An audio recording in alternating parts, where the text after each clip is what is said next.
Hold on to your seats as I share with you a pretty interesting encounter I had with the Lord that's very intense and makes you think a lot. So enjoy. I'm tired of sleeping. Are you? Let's wake up.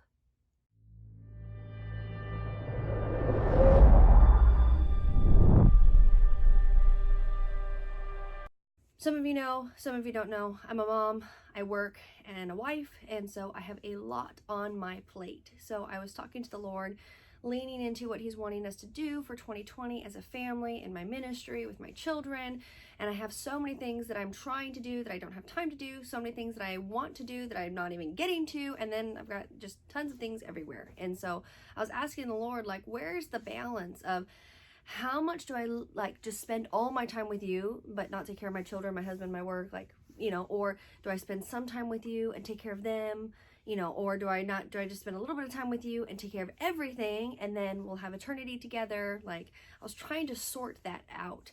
And when I asked the Lord the last question, like, what if I just spent a little bit of time with you? Like, I'll still give you lots of time, but like a little bit of time instead of like hours and hours and hours every day. What if I gave that to you and then we'll have eternities to spend together, and then I can get everything done that I want to get done here on earth. And I'm like, that I feel in my heart and that I feel our dreams that He's actually given me. And when I asked Him that question, He actually laughed at me. And He was like, oh, you don't think you're going to be busy in heaven. Let me tell you, there's no twiddling thumbs up here. And I was like, well, I know I'm not going to be twiddling my thumbs, like, playing the harp like a lot of people think we're going to be doing in heaven, but we'll have eternity. And then the Lord showed me a picture of heaven, and there was so much busyness and so much to do, and all the people were going about all the different projects and tasks and things to conquer, and not just conquer, like there's not conquering, but just things to do and release and bring the kingdom. And there's so many different realms and stuff, and that's a whole other conversation. But He was showing me all that there is to do in heaven. And then He brought it back to me, and He says, Jessica, the habits that you set here on earth, they'll get purified, but those habits will get taken with you into eternity. So the way that you do life here is how you're going to be doing life on the other side. Yes, there'll be the purification process, but just because there's no time in heaven doesn't mean there's not lots to do and lots of busyness in heaven. And so there's busyness here on earth, and you have to decide what you want to do with it and what you want to do with your priority of how much time you're going to spend with the Lord, how much time are you going to be busy, how much time are you going to do stuff. You got to figure that out for what you want, because that's going to set you up for eternity. And then He got really quiet and He got really still. And He said, Jessica, even in heaven, most people don't come to the secret place with me.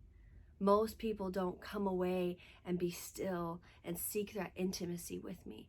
He says, even though everything is done with me and everything is done in my spirit, He says people are busy in heaven and they don't come to that quiet, intimate place.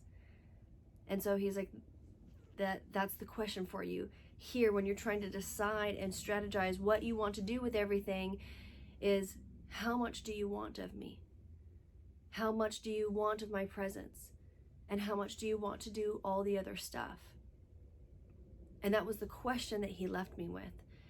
And it has been stirring in my heart all week long, because ever since I was young, the cry of my heart has just been to know Him, to be His friend, to seek His face.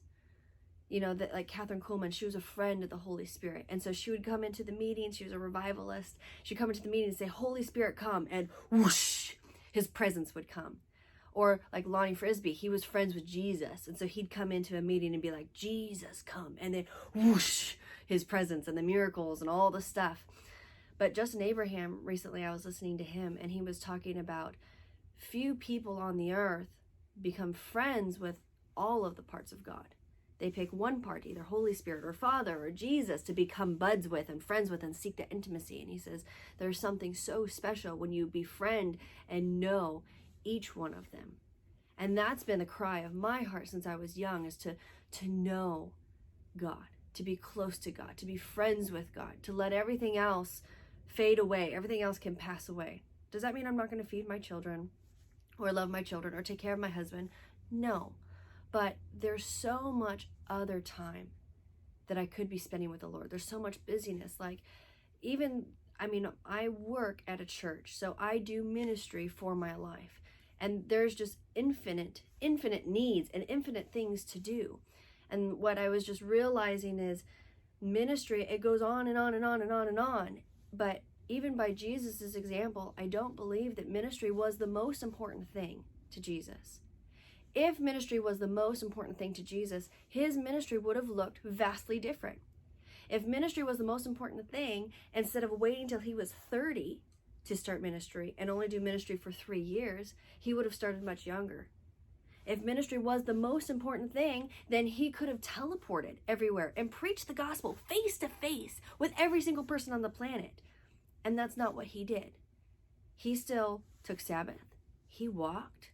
He only did 3 years of ministry. Of 33 years of life, only 3 years of his life was spent doing ministry. And then the one that gets me the most is in Luke.